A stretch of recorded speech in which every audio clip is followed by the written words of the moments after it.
A ver, pensemos un segundo en la imagen clásica del ahorro para el retiro. Casi siempre es como una montaña, ¿no? Una cifra enorme, un número mágico en un estado de cuenta que hay que alcanzar como sea. Sí, como si fuera la meta final de una carrera. Exacto.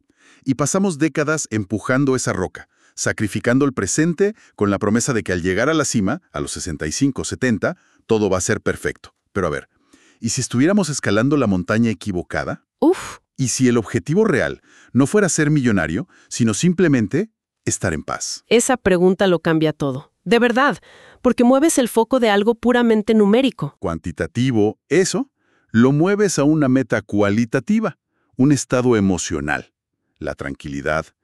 Y eso, pues, eso ya requiere una estrategia completamente distinta. Justo de eso se trata nuestro análisis de hoy.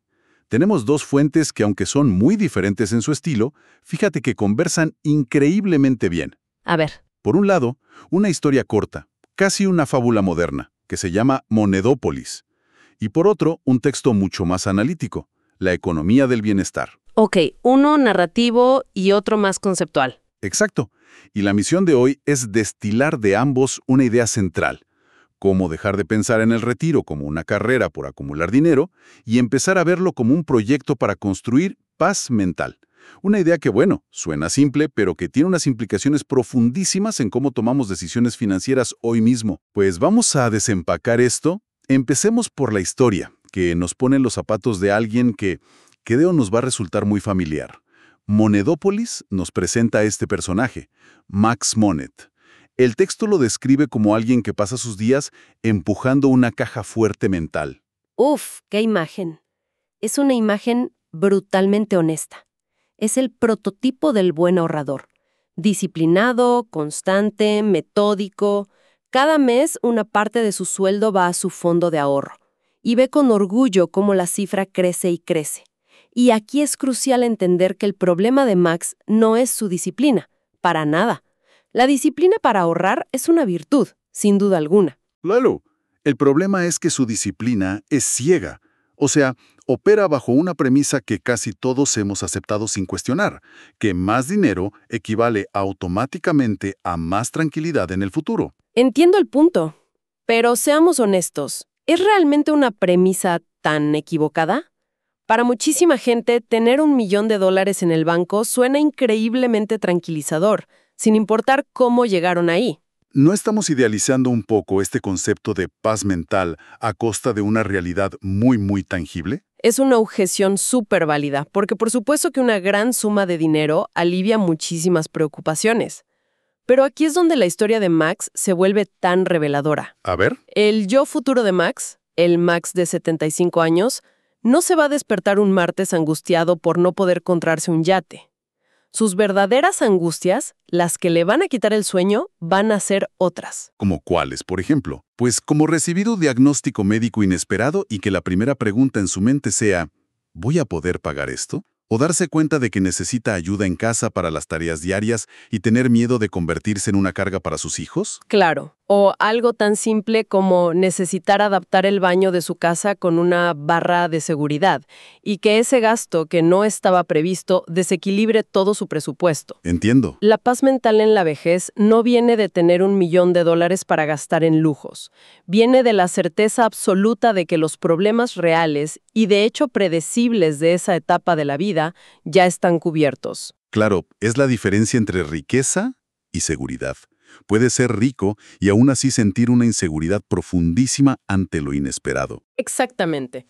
Max está construyendo un muro altísimo con ladrillos de oro, cuando lo que realmente va a necesitar es un techo sólido que lo proteja de las tormentas inevitables de la vida.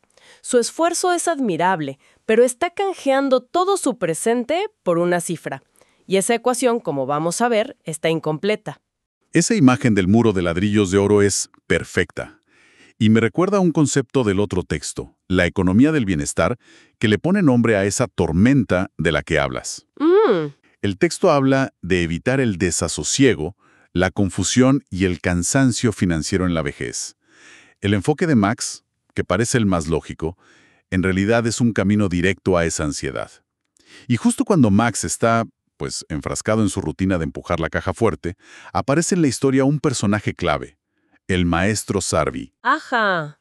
Lo interesante es que no llega a darle un sermón. Le muestra un objeto, un pequeño cofre brillante que tiene grabada una frase: paz mental. Y ahí es donde la perspectiva de Max y la nuestra empieza a girar. Es el momento del clic, el punto de inflexión. Sarvi le hace a Max una pregunta muy simple. Estás ahorrando para ser rico, pero tienes un plan para estar tranquilo. Y la respuesta está en la herramienta que le presenta, el Plan Personal de Retiro, o PPR. Sarvi le revela que el verdadero poder de un PPR no es como Max creía, su potencial de rendimiento, que eso es un extra. Claro, ese es un extra. El verdadero valor es que es una herramienta fiscal diseñada con un propósito muy específico. Y aquí es donde la historia se conecta con la estrategia del mundo real. Un PPR no es solo una cuenta de ahorros a la que le echas dinero y ya. No. Es un vehículo financiero con reglas específicas que el gobierno crea para incentivar un tipo de ahorro muy, muy concreto. El texto dice que el gobierno le devuelve impuestos. Suena muy bien, pero ¿qué significa eso en la práctica? Porque a veces esos beneficios fiscales suenan muy abstractos. Hagámoslo súper concreto. Imagina que una persona gana 100 pesos al año.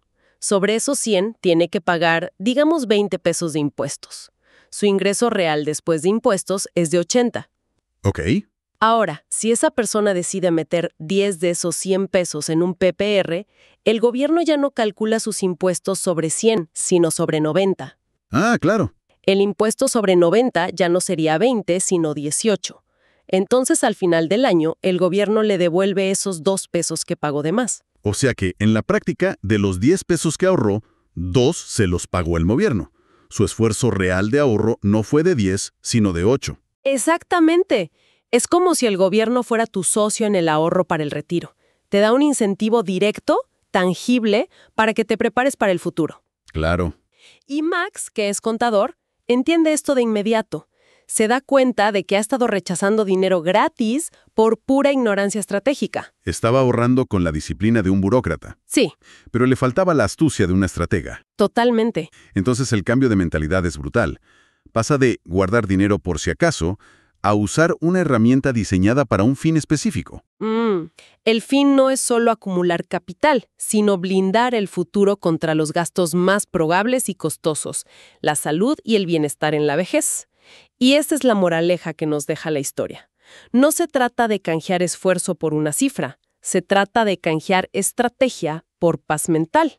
El esfuerzo es el mismo, o incluso menor, gracias al beneficio fiscal, pero el resultado es infinitamente más poderoso.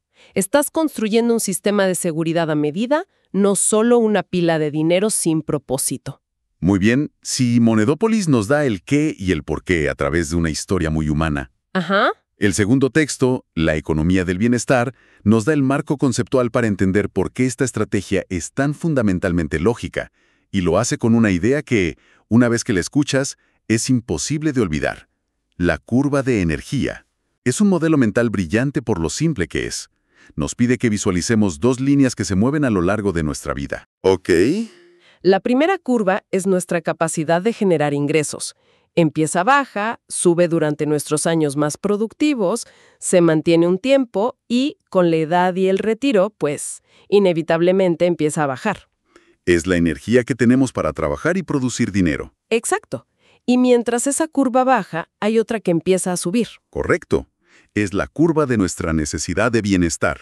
Sí, y esto incluye desde cosas sencillas como querer más confort en casa, hasta necesidades más complejas como asistencia, cuidados especializados, tratamientos médicos.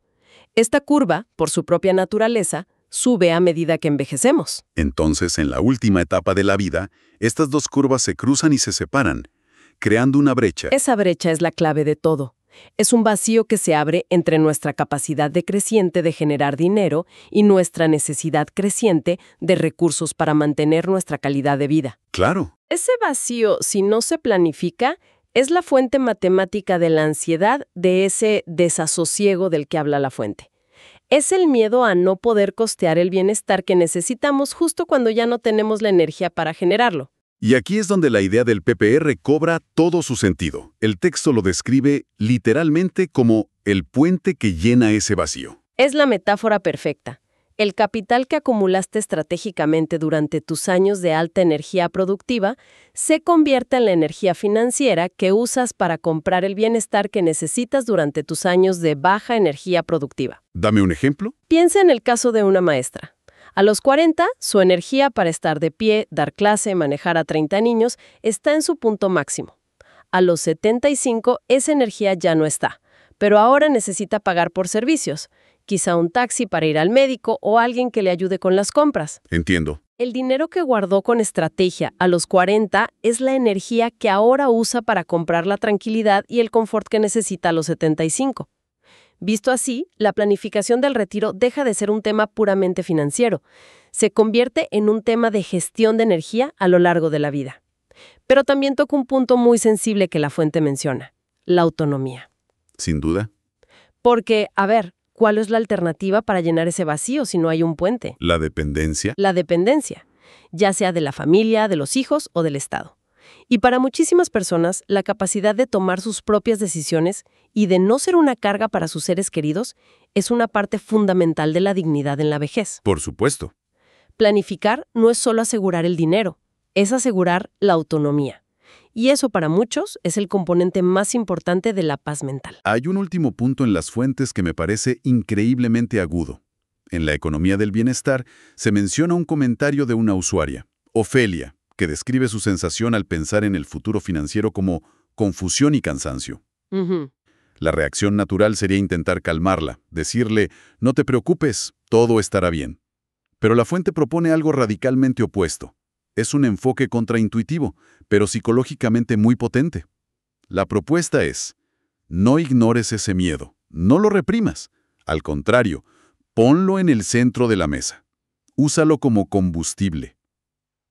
Usar el miedo suena un poco negativo, ¿no? ¿No se supone que la planificación financiera debería hacerse desde un lugar de optimismo, de esperanza en el futuro? Es que no son excluyentes. A ver, el miedo es una de las emociones más primarias y efectivas para la supervivencia. Hay un miedo que te paraliza, que es el pánico irracional, Claro. pero hay otro miedo, el miedo lúcido, que nos impulsa a la acción. El miedo a ese cansancio financiero del mañana. La imagen mental de estar confundido y angustiado por no saber cómo pagar una factura médica. ¿Sí? Se puede convertir en la razón más visceral y poderosa para sentarse hoy con la mente clara y la energía alta y trazar un plan. Es como si la emoción nos diera el porqué, el impulso inicial. Ajá. Y la razón, con herramientas como el PPR, nos diera el cómo, la manera de canalizar ese impulso de forma productiva. Precisamente. Visto desde esta perspectiva, planificar el retiro deja de ser un ejercicio frío de hojas de cálculo. Se convierte en un acto de empatía profunda con la persona que seremos en el futuro. Empatía con nuestro futuro yo. Sí, es reconocer sus miedos, sus posibles fragilidades y tomar acciones hoy para que esa persona no tenga que enfrentarlos sin recursos. No se trata de ser pesimista sobre el envejecimiento.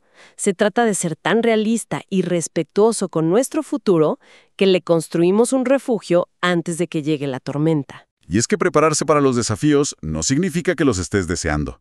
Significa que quieres asegurarte de que, cuando lleguen, no destruyan lo que más vas a valorar en ese momento, que es la tranquilidad. Exacto. Hay una frase, de hecho es una propuesta de título en una de las fuentes, que creo que encapsula toda nuestra conversación a la perfección. ¿Cuál es lo que nadie te dice de cumplir 60? ¿Por qué tu retiro se planea con la cabeza, pero se disfruta con la tranquilidad? Es una síntesis perfecta. La planificación, la estrategia, la curva de energía, todo eso es el trabajo de la cabeza. Pero el resultado, el verdadero premio por el que hacemos todo esto, no es un número, es un estado emocional, la tranquilidad. Bueno, si tuviéramos que destilar las ideas más potentes de este análisis, ¿con qué nos quedaríamos? A ver, yo diría que el primer punto es el cambio de objetivo. Dejar de perseguir una cifra y empezar a construir paz mental. Es un cambio sutil, pero que lo transforma todo. Totalmente. El segundo, diría yo, es entender las herramientas. Un plan personal de retiro no es solo una alcancía más grande. No. Es un vehículo estratégico con ventajas fiscales diseñadas específicamente para ayudarnos a construir ese puente sobre el vacío de la curva de energía, cubriendo gastos críticos como la salud. Tercero, me quedo con ese modelo mental, el de la curva de energía. Es una forma visual y muy poderosa de recordarnos que la energía que hoy invertimos en trabajar es la que, convertida en capital, necesitaremos mañana para comprar nuestro bienestar y nuestra autonomía. Y el cuarto punto que me parece fundamental es la resignificación del miedo. En lugar de verlo como un enemigo que nos paraliza, podemos usar la incertidumbre sobre el futuro como el catalizador más fuerte para tomar acciones inteligentes y empáticas con nosotros mismos en el presente. En resumen, es dejar de empujar la caja fuerte sin rumbo y empezar a diseñar y construir el puente que nos llevará a un futuro más sereno. Un trabajo de arquitecto, no de obrero.